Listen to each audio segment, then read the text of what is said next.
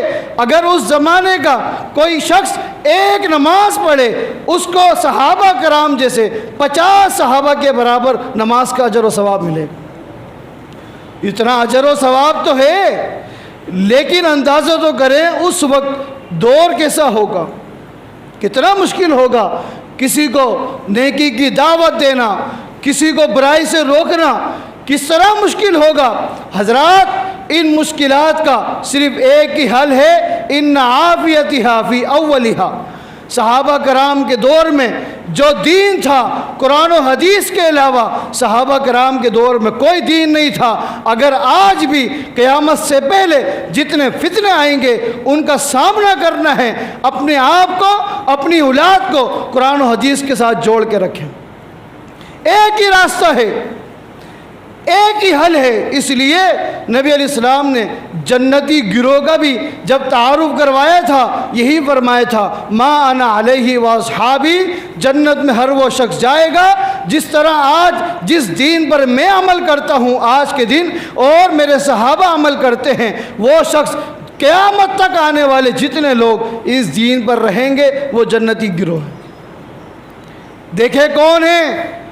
صحابہ کرام جیسا مزاج، عقیدہ، صحابہ کرام جیسے اعمال کس جماعت کے پاس ہے؟ اس جماعت کو تلاش کیجئے، جڑ جائیے، قرآن و حدیث کو پھیلانے میں علماء کے ساتھ جڑ جائیے، رابطہ رکھیں، اور بالخصوص ان فتنوں سے بچنے کے لیے اپنی اولادوں کو علم سکھائیں، قرآن و حدیث کا تعارف کروائیں، قرآن و حدیث کی دعوت دینے والوں کے ساتھ اپنی اولادوں کو جوڑ دیں، ان مدارس کے ساتھ، ان مراکز کے ساتھ اپنی اولادوں کا اور اپنے آپ کا رابطہ رکھ لیں جہاں قرآن و حدیث کے علاوہ کوئی تیسری چیز نہیں سکھلائی جاتی۔ اسی میں عافیت ہے، اسی میں نجات ہے۔ اللہ تعالی ہم سب کو قرآن و سنت پر عمل کی توفیق عطا فرمائے۔